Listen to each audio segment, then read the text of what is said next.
We start this hour with all those Fed headlines that sent markets soaring today. The S&P and Nasdaq closing at new records, the Dow jumping more than 200 points. This is Jerome Powell seemed to set a timetable for the taper, but tamped down expectations for any rate hikes. Let's get right to Steve Leisman, who's been following all the action in the virtual Jackson Hole this year. Steve.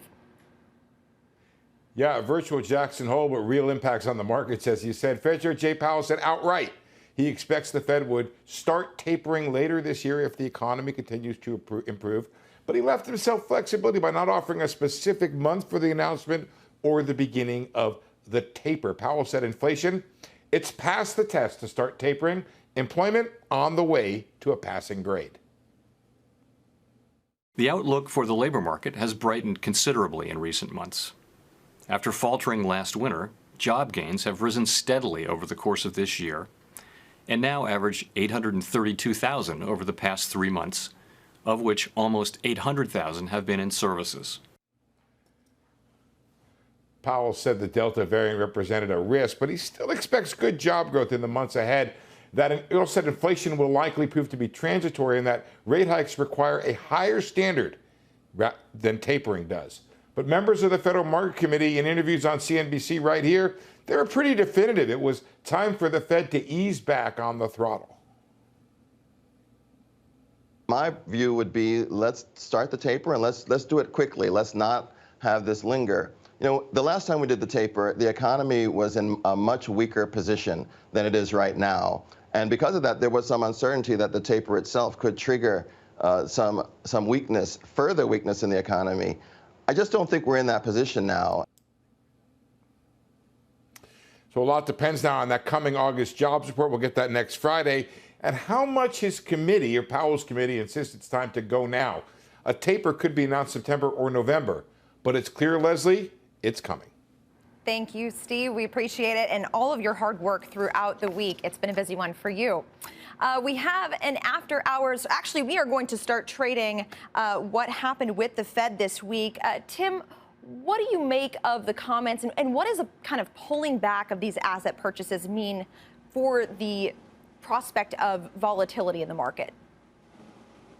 So I want to be clear, more Fed or, less accommodation or some tapering equals more volatility. But as you saw this week and really where we were from early last week, volatility is off almost 40%. So the market heard Powell today say, look, for every reason not even to be tapering, running at odds with 6 other Fed presidents who came in and as Steve interviewed all day, it seemed like it was a parade of regional Fed presidents that said not only let's hike, but let's begin tapering, not hike, taper, but let's do it as soon as possible. So Powell went out there to also point out that, yeah, I think we've hit 2% inflation, no kidding, but is it sustainable? So he keeps moving the goalposts, I think, and for the markets, that's great news. And if you look at what outperformed this week, it wasn't necessarily stocks that were, beneficiaries of a lot of liquidity. So I would argue high multiple stocks and stocks that might benefit in a slower growth environment where the Fed's more active. You saw, look, not just energy, we'll talk about that, but I think you saw industrials, transports, banks, as we saw yields move higher. And the sense is the economy really is recovering and that the Delta variant, at least in the short term, were the headlines keeping some of those sectors back for the last 6 to 8 weeks. If the Fed stays out of the way, and again, yes, big payroll number next Friday, but I think the market has some more room to run. Jeff, do you agree with that, especially if there is some kind of surprise between now and September that changes the direction of, what at this point in time seems like just a given that the Fed will begin tapering this year? I think that's the key, and that it is a given. Steve said it, tapering is coming, and the market knows that. And I don't think he said anything today that changes the market's mind relative to the timeline for any sort of monetary tightening.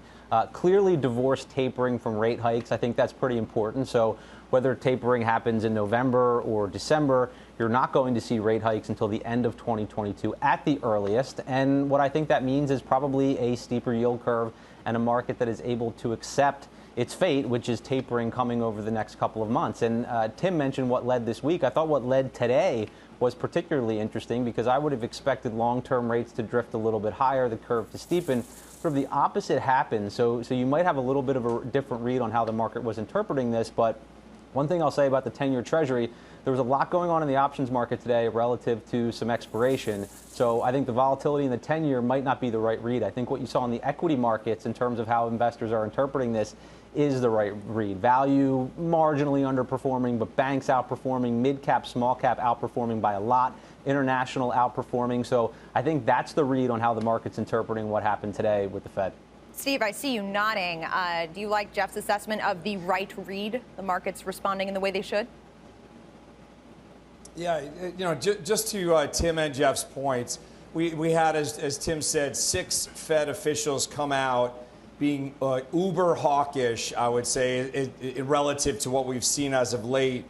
And you heard Chair Powell sort of thread the needle on what he had to say. And to Steve's point, he showed flexibility, the ability to sort of, thread the needle between what everyone thinks should be done and what will be done. And I think the takeaway for the market, as we've seen another 52-second high for the market for the year, is that it's going to be accommodative. We're going to see easy money. The punch bowl is not getting removed. You will see, I think he's done an excellent job at communicating taper does not equate to a rate hike. And when you look at this, Leslie, when you look at the 10-year, to Jeff's point, we had a high of 1.74%, a low of 1.17. The middle ground is 1.45%. So we're still in this pretty Goldilocks environment as far as rates. And what I mean by that is that value can perform, growth can perform. If we dip below 125, 126 in the 10-year, then you start to get a little bit of nervousness and anxiousness in the market. And if you pop above 150, you're going to get the same type of event. So I think he's threaded the needle. Just to wrap it up, he's threaded the needle. I think value and growth can perform. If I were putting new money to work right now, I would put it in the value basket. Bonawyn, as the 3 gentlemen who spoke before you mentioned, there's really been kind of this divorce now in terms of sentiment with regard to tapering versus rate hikes. That's become just ever more present this week as we hear more Fed officials speak. In terms of trading, though, are you kind of readjusting your portfolio to account for what's going on with the paring back or potential paring back of asset purchases versus rate hikes further down the road? Yeah, well, I'm always adjusting the portfolio, but I wouldn't say it was precipitated by the comments that were made today.